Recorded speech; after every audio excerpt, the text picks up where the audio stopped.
Agenda 21 का क्या करना है उसके बारे में जब मैं सोच रहा था कि उससे कैसे बचना है, तो मैंने पाया कि इस दुनिया में लोगों को चार हिस्सों में बांटा जा सकता है। 95% तो इस सोसाइटी के वो लोग जिनको इसके बारे में पता ही नहीं है, दोस्त do not give a fuck about it. बाकी बचे 5%, ये एक अप्रोक्सीमेटली क्वालिटेटिवली है। 5% जो लोग हैं उनको ही कंसिडर करते हैं। तो इन 5% को तीन टुकड़ों में तोड़ा जा सकता है। In three parts they can be divided into. एक तो वे लोग जो प्रोफेसी में मानते हैं। प्रोफेसी मतलब कि जो बाइबल के अनुसार, जो इस्लाम के अनुसार कयामत आने वाली है, उसमें वो लोग मानते हैं। तो ज़रूरी नहीं कि वो लोग क्रिश्चियन हो या फिर वो लोग मुस्लिम हो। वो क्रिश्चियन भी हो सकते हैं, वो मुस्लिम भी हो सकते हैं, और बाकी लोग भी हो सकते हैं जो कि प्रोफेसी में मान चुके हैं कि कयामत आ चुकी है। और काफ़ी जो अच्छे सच्चे मुसलमान हैं जिनसे मेरी बात हुई है पिछले 1-2 सालों में, उन लोगों का ऐसा बड़ा स्ट्रांगली मानना है, दे स्ट्रांगली बिलीव इट, कि कयामत अब आ ही चुकी है। और जब वो पूछा जाता है उनसे कि कब आने वाली है, तो एग्जैक्टली उन्हें पता नहीं है कि 10, 20, 30, 50, 100 सालों में कब आने वाली है, but it is very close. ठीक है। तो उस प्रकार के लोग हैं। ये जो बचे हुए 5% लोग हैं, इनको तीन टुकड़ों में तोड़ा गया। तो पहले वो लोग हैं जो प्रोफेसी में बिलीव करते हैं। तो जिन लोगों को ये प्रोफेसी में बिलीव है कि ऐसा होने वाला है, उनके बारे में तो क्या बात करना। जो दूसरा वर्ग है, वो वर्ग है जो आकर्षण के सिद्धांत मानता है कि सब कुछ लॉ ऑफ अट्रैक्शन के अनुसार होता है। और जब कोई व्यक्ति लॉ ऑफ अट्रैक्शन में मानता है, तो मेरा ऐसा मानना है कि उसे 100% बिलीव करना चाहिए। ऐसा कुछ नहीं होता है कि ये चीज़ें तो आकर्षण के सिद्धांत के अनुसार होती हैं और ये चीज़ें आकर्षण के सिद्धांत के अनुसार नहीं होती हैं, ये किताब के अनुसार होती है, किस्मत के अनुसार होती है। तो आकर्षण के सिद्धांत में जब आप मानते हैं तो 100% मानिए। तो ये दूसरा वर्ग है। तीसरा वो वर्ग है जो कुछ करके ही मानेगा, जो सोचता है कि कुछ करना ही पड़ेगा तभी कुछ हो सकता है। तो वो थर्ड ग्रुप है। थर्ड ग्रुप को मैंने 3A और 3B के अंदर बांटा है। 3A वो लोग हैं जो इसके विरोध में कुछ सकारात्मक काम नहीं कर रहे एजेंडा 21 के बारे में। वो इसके विरोध में या फिर जो भी कॉन्स्पिरेसीज है उसका सच निकाल कर लेकर आते हैं, और फेसबुक के जरिए, टेलीग्राम के जरिए, यूट्यूब के जरिए उसका कुप्रचार करते हैं। उसके विरोध में ज्यादा से ज्यादा लोगों को सो कॉल्ड अवेकन करते हैं। और ये मैं ऐसे सटारिकली नहीं बोल रहा हूँ, बस ये उनका तरीका है एंड आई एडमायर दैट। उसमें से थोड़ा बहुत काम मैं भी करता हूँ। तो ये 3A वाला पार्ट है। 3B वाले जो लोग हैं वो इस प्रकार के लोग हैं जो कि इसके अपोजिट में अपनी एक नई व्यवस्था, कुछ एक नया नया वर्ल्ड, नई दुनिया तैयार करना चाह रहे हैं। जैसे कि स्वदेशी क्रांति लेकर आना चाह रहे हैं, या राजनीतिक के सिद्धांतों पर एक नया कुछ भारत खड़ा करना चाह रहे हैं। नया भारत का मतलब ये है कि हर एक देश में अपना अपना एक नया देश खड़ा हो रहा है। तो वो वो स्वदेशी उनका आंदोलन है। तो वो 3B वाले पार्ट के लोग हैं। उसके बारे में मैं अगर कहूँ तो अमित तहलान करके एक व्यक्ति हैं, फेसबुक पर आपको मिल जाएंगे। वो इस प्रकार की व्यवस्था का निर्माण करने का प्रयास कर रहे हैं। और वो व्यवस्था कैसी होगी उसके बारे में ज़्यादा मैं यहाँ नहीं बता सकता। वो आप उनसे संपर्क करेंगे तो आपको पता चल जाएगा, वो भी अगर आप उनको एलिजिबल लगे तो। तो ये तो फर्स्ट प्रोफेसी वाला पार्ट है। सेकंड आकर्षण के सिद्धांत वाले लोग हैं। आकर्षण का सिद्धांत वाला इंसान क्या करेगा, वो रॉथस्चाइल्ड के चक्कर में अपनी वाइब्रेशंस मत बिगाड़ो वाला वीडियो जाकर देखेगा और अपनी एक पैरेलल रियलिटी बनाने की कोशिश करेगा, एक पैरेलल यूनिवर्स बनाने की कोशिश करेगा, एक पैरेलल वर्ल्ड बनाने की कोशिश करेगा। उसके अंदर वो एंटर करेगा और उसमें अपनी दुनिया मस्ती से जिएगा। जितनी भी जिंदगी बची है उसको पूर्णता से जिएगा। और ये जो आकर्षण के सिद्धांत वाला वर्ग है, ये थोड़ा काम 3A वाला भी कर लेगा, थोड़ा 3B वाला काम भी कर लेगा। और ये जरूरी नहीं है कि कुछ भी 3 वाला काम करे। ये बिल्कुल 3A और 3B वाला काम किए बिना भी अपना अपना जिंदगी, अपनी अपना अपना वर्ल्ड, अपनी छोटी सी दुनिया बनाकर रह सकता है और उसके अंदर आजादी से जी सकता है। ठीक है, आकर्षण के सिद्धांत में मानने वाला व्यक्ति। इसके साथ में मुझे ये कहना है कि जो 3B वाले लोग हैं उसमें एक और चीज आ जाती है कि जैसे कि मैंने एक वीडियो पोस्ट किया था कि दिल्ली के पास एक जमीन मिली है सुपीरियर सोसाइटी के लिए। उसके पहले अहमदाबाद में मैं गया था, तो वहाँ पर कुछ पटेल ब्रदर्स थे। उन्होंने बोला था कि यार यहाँ पर ज़मीन है कुछ अहमदाबाद में, यहाँ पर कुछ फार्म वगैरह क्रिएट करना चाहिए। इसी प्रकार से मुंबई में देवांग पटेल करके हैं, वो भी अपना कुछ फार्मिंग का रेवोल्यूशन लेकर आना चाहते हैं। तो पॉइंट ये है कि ये जो लॉकडाउन की कॉन्स्पिरेसी हुई है, इसके पहले ये फार्मिंग के क्षेत्र में मुझे कुछ क्रांति तो करनी ही थी। और इस बीच मुझे पता चला कि 2006 बैच का मेरा आईआईटी बॉम्बे का एक जूनियर, उसकी शादी हुई एक आईआईटी दिल्ली की लड़की के साथ में, तो वो अपनी जॉब वॉब की गुलामी वगैरह छोड़ छुड़ा कर इंदौर के पास में एक गांव है, वहां पर जाकर उन्होंने एक खेत खरीद लिया है, वहां पर वो फार्मिंग करते हैं, फल सब्जी उगाते हैं और धान वगैरह उगाते हैं। और इंदौर के अंदर ही किसी छोटे कस्बे के अंदर उन्होंने एक छोटा सा मकान ले लिया है, कमरा ले लिया है, वहां पर 10-12 हज़ार का रेंट देते हैं और वो सारा टाइम बेसिकली यहाँ पर अपने फार्म में गुजारते हैं। तो फार्म क्रिएट कर रहे हैं, उसका नाम जीवांती का है, उसका लिंक आपको नीचे डिस्क्रिप्शन में मिल जाएगा। तो ये एक अच्छा एग्जाम्पल सेट हुआ है। तो इस तरह के ज्यादा से ज्यादा एग्जाम्पल अब डेडिकेटेडली हमें सेट करने हैं, ठीक है। ज्यादा से ज्यादा लोगों को फार्मिंग की तरफ शिफ्ट करना है और फार्म क्रिएट करने हैं। और जरूरी नहीं कि हर एक इंसान खेती करेगा, कोई इंसान अपनी जमीन देगा, कोई इंसान अपना समय देगा, कोई इंसान अपना इंटेलेक्चुअल कंट्रीब्यूशन करेगा, कोई इंसान लोगों को पकड़ पकड़ कर लेकर आएगा, ठीक है। जिससे जो बन सकेगा वो उसका सेल्फ एक्सप्रेशन होगा और वो उसमें कंट्रीब्यूट करेगा। तो ये भी एक 3D वाला पार्ट है, इसको हमें ज्यादा अब जोर शोर से करना है। लॉकडाउन की कॉन्स्पिरेसी से पहले इस पर इतना जोर शोर से काम नहीं हुआ था, बट हमें इसे अब प्रायोरिटी बनाकर करना पड़ेगा, ठीक है। इसी प्रकार से कुछ ऐसे लोग होंगे जो 3A में ना पार्टिसिपेट करेंगे, ना 3B में पार्टिसिपेट करेंगे। जैसे कि मान लीजिए कोई इंसान है, वो अपनी जॉब करके अपना बिजनेस करके मस्त है, वो कोई क्रांति व्रांति नहीं करना चाहता, लेकिन वो फिर भी खाना तो शुद्ध ही खाना चाहता है। तो ऐसा इंसान अपनी जॉब से, अपने बिजनेस से पैसा कमाएगा और इस तरह का जो ऑर्गेनिक फूड है उसका कंजम्पशन करेगा और उससे जो वो रेवेन्यू जनरेट होगा वो बेसिकली उसकी और एक्सपेंशन में काम आएगा, ऑर्गेनिक जो भी रिवॉल्यूशन हमने क्रिएट किया है। तो ये है मोटी मोटी रूपरेखा इस एजेंडा 21 के षड्यंत्र से बचने की। उसके एडिशन में मैं कुछ बातें कहना चाहूंगा।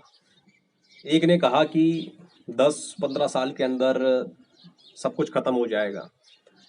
तो मैं ऐसे लोगों से पूछता हूँ यार, मतलब I look into my own family, relatives, अड़ोसी पड़ोसी, अड़ोसी पड़ोसियों के रिश्तेदार, मेरे पुराने पुराने दोस्त, एक्स कलीग्स, ये लोग, आई मीन इनका जीना तो वैसे भी सार्थक नहीं था। I mean they were completely an encroachment on the planet. ऐसे लोगों का जीना, एग्जिस्टेंस ही इस धरती के ऊपर एक अतिक्रमण है। तो मैं इनको देखता हूं तो ये कोई अपनी जिंदगी तो नहीं जी रहे हैं। जैसा कि मैंने एक्सप्लेन किया सब न्यूरोप्लास्टिसिटी है ई बुक में, 2005 से 2016 तक I lived my life with complete fulfilment in part time. 2016 अक्टूबर में मेरे सारे फंडे क्लियर हो गए, तो I started living my life in full time. तो 16 से लेकर अब तक मैं अपनी जिंदगी जी रहा हूँ और मुझे फक्र है कि मैं जी रहा हूँ। मैं किसी व्यक्ति को पर्सनली नहीं जानता जो अपनी जिंदगी जी रहा हो, बाकी सब तो काट रहे हैं,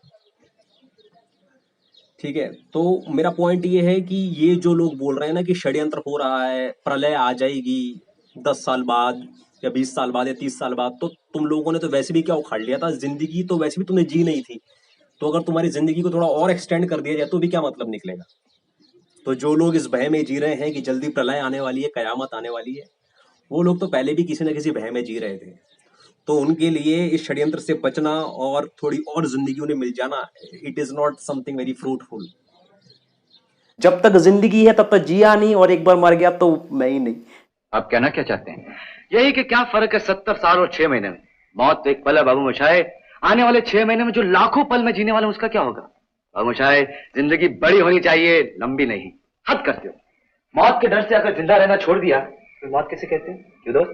बाबू मोशाय, जब तक जिंदा हूं तब तक मरा नहीं, जब मर गया साला मैं ही नहीं, तो फिर डर किस बात का?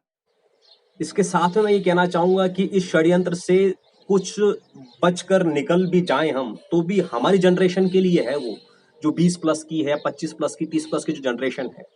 लेकिन जो आगे आने वाली जनरेशन है उसका क्या होगा, तो उसके संबंध में मैं ये कहना चाहूंगा कि जो आगे आने वाली जनरेशन है उसके लिए ये 3A वालों ने काम करके रखा होगा।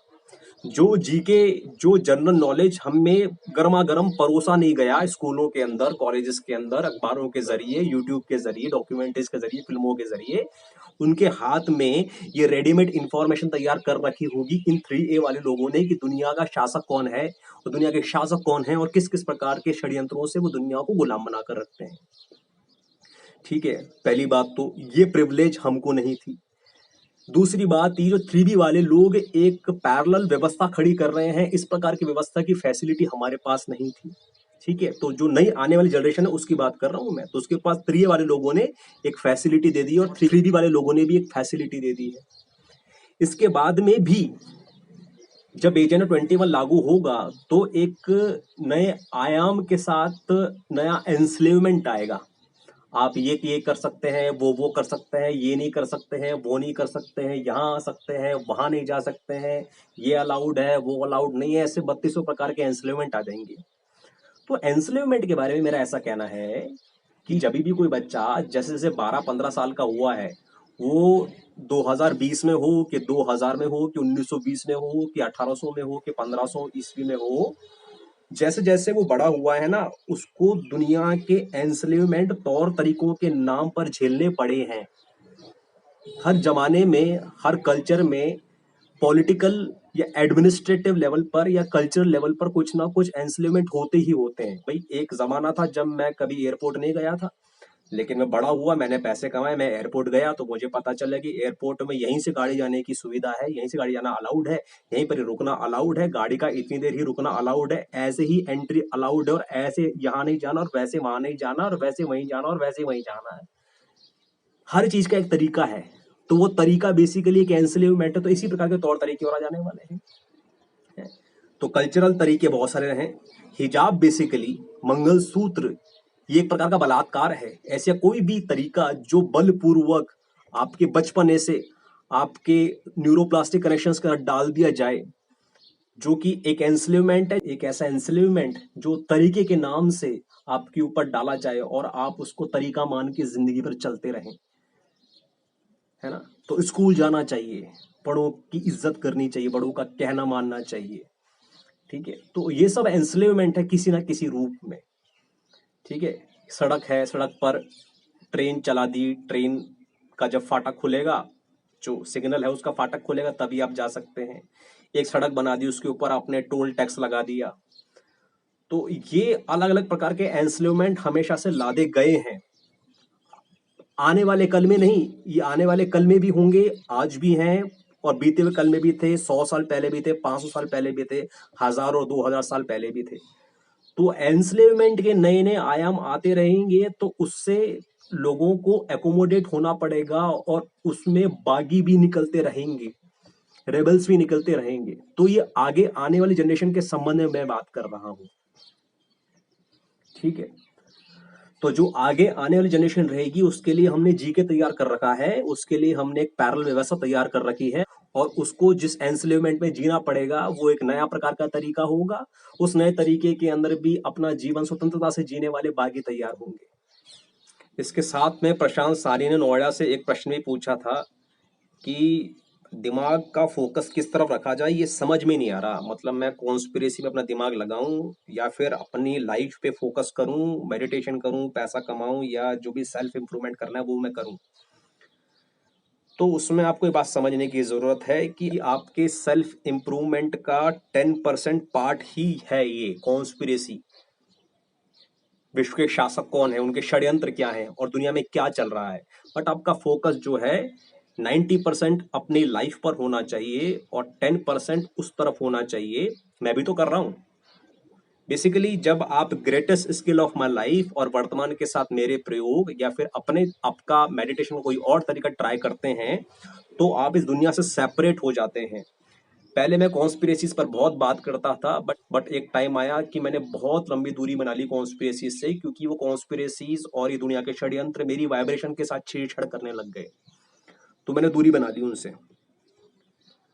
लेकिन अब मैं दोबारा इसमें घुस सकता हूँ, इस पर एक्सप्लोर कर सकता हूँ, इस पर रिसर्च कर सकता हूँ, इसके बारे में बात कर सकता हूँ, मुझे फर्क नहीं पड़ता। Because greatest skill of my life practice कर करके मैंने एक इंडिफरेंस क्रिएट कर लिया है। तो मैं एक सेपरेशन क्रिएट करते हुए इन सब चीजों पर बात कर सकता हूँ। These kind of things do not match up with my vibrations, ठीक है। तो पॉइंट ये है कि आपको एक सेपरेशन प्रैक्टिस करना होगा अपनी लाइफ में, ना सिर्फ उन चीजों के प्रति जिनसे आप बचना चाहते हैं, बल्कि उन चीजों के प्रति भी जो आप अपने जीवन में आकर्षित करना चाहते हैं। तो आपकी लाइफ का 90% जो फोकस है वो आपकी सुपीरियरिटी पर होना चाहिए। आपकी लाइफ का 10% जो पार्ट है वो कॉन्स्पिरेसीज की तरफ होना चाहिए। बाकी तो फिर सब न्यूरोप्लास्टिसिटी है ही।